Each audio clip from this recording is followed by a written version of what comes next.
Halo Bu Fasti, selamat malam. Kami dari kelompok 3 ingin mempresentasikan apa itu Fasi AHP. Nah, ini teman-teman saya, ada Azalia, saya dan Vicentius Devon. Bisa dilanjutkan? Bisa dilanjutkan? Hmm. Apa itu AHP Fazi? AHP adalah metode pengambilan keputusan multikriteria yang membantu pengambil keputusan dalam menentukan alternatif terbaik berdasarkan berbagai kriteria.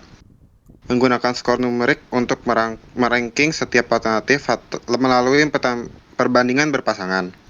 Metode ini fleksibel untuk menangani masalah kompleks yang melibatkan aspek kualitatif dan kuantitatif, dengan menyusun hierarki seperti pohon keluarga. Fuzzy AHP adalah pengembangan AHP yang menangani ketidakpastian atau data yang tidak pasti dengan logika fuzzy. Cocok untuk situasi di mana penilaian bersifat imprecise atau tidak dapat dievaluasi secara eksak, seperti preferensi manusia dalam memprediksi secara kualitatif.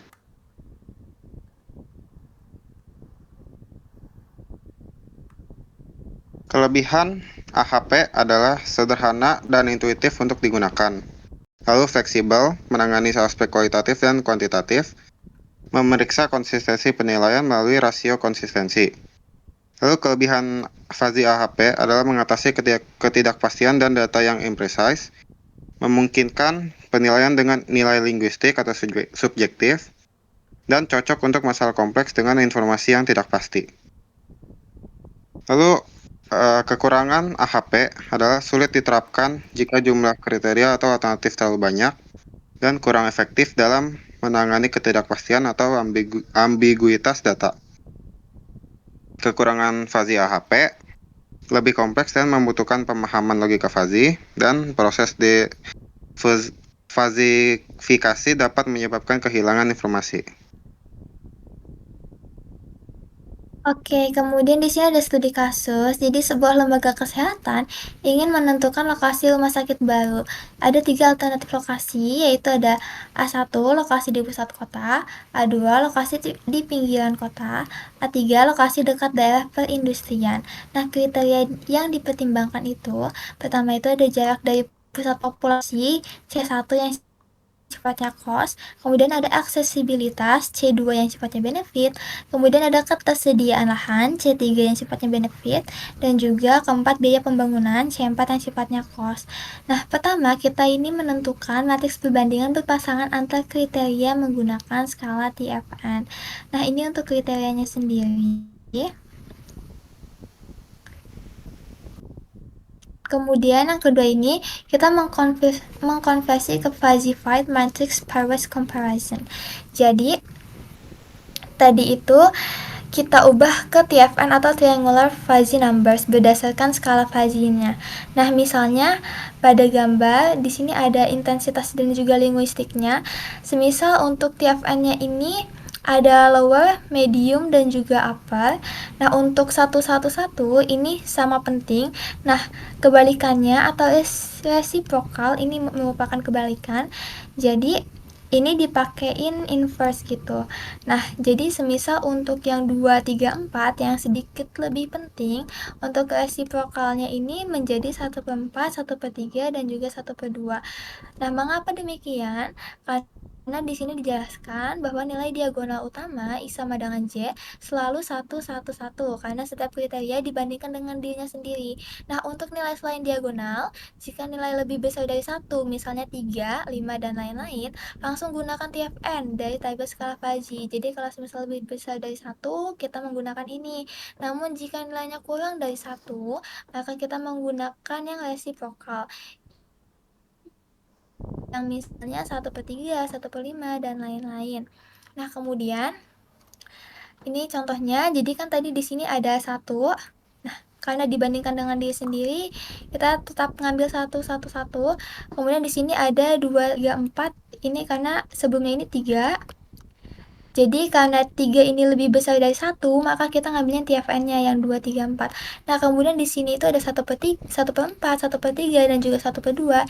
Ini karena sebelumnya nilainya itu lebih kurang dari 1, yakni 1/3. Nah, kemudian yang ketiga ini menentukan nilai sintesis fuzzy atau SI. Nah, ini itu di sini kita SI-nya itu menjumlahkan baris kriteria I dibagi dengan jumlah total semua elemen pada kolom I. Nah, jadi sebelumnya itu kita ini menjumlahkan ini. Jadi di sini ada 1 ditambahkan dengan 2, ditambahkan dengan 4 dan juga ditambahkan dengan 6, 1 ditambahkan 3, ditambahkan dengan 3, ditambahkan dengan 5 dan ditambahkan dengan 7. Begitupun seterusnya. Nanti hasilnya ini akan didapatkan 13,5, 16 dan juga 19. Nah, ini untuk hasil akhir nilai sintesis fazinya. Jadi nilai sintesis fazi untuk setiap kriteria ini, setiap ada C1, C1-nya tadi ada 13,5, 16 sama 19. Nah, kemudian ini kita kalikan dengan 1/19, 1/16 dan juga 1/13,5. Nah, ini dari mana?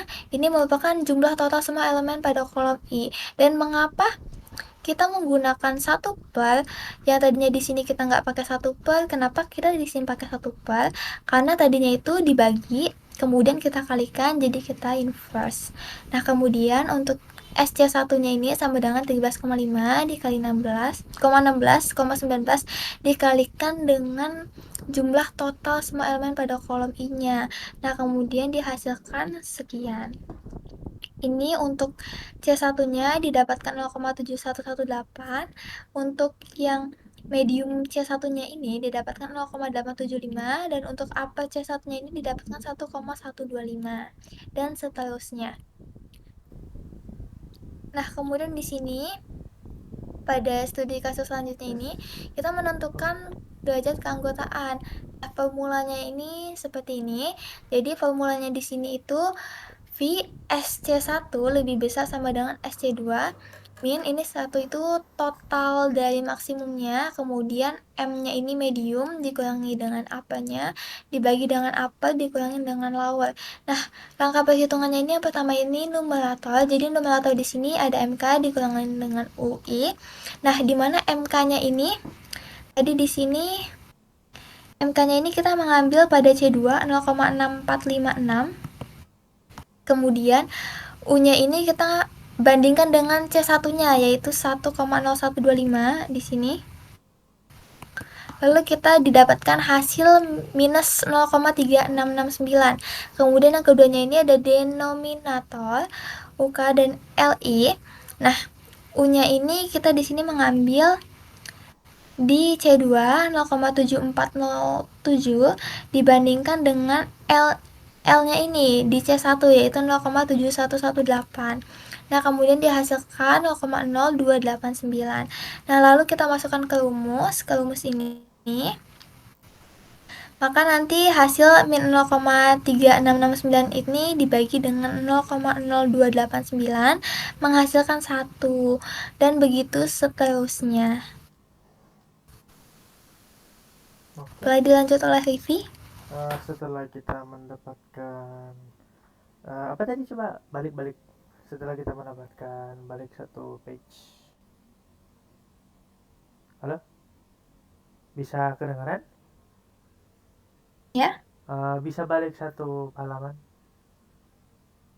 Oh ya, ini maju lagi satu. Ya, kalau pas setelah kita dapat hasil minum tadi ini bakal dinormalisasi bobotnya. Nah, kalau misalkan kita lihat di sini, kita itu harus mencari dulu total dari balik satu halaman dari hasil derajat keanggotaan minimum. Nah, itu semua ditotalin dulu. Bisa maju lagi satu halaman, ditotalin. Nah, dan total itu bakal dipakai sebagai patokan untuk dijadikan normalisasi. Nah, jika dilihat untuk kriteria C1, C2, C3, C4 itu semua dibagi dengan 2,268. Nah, 2,268 itu adalah total dari semua kriteria tadi, derajat-derajat tadi yang ditotalin. Nah, dari sini bisa lanjut.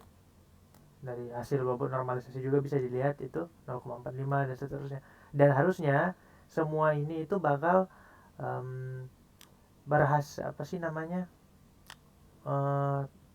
Kalau misalkan hasil bobot normalisasi ini semuanya ditambah, ini akan menghasilkan 1 pas. Bisa dilanjut.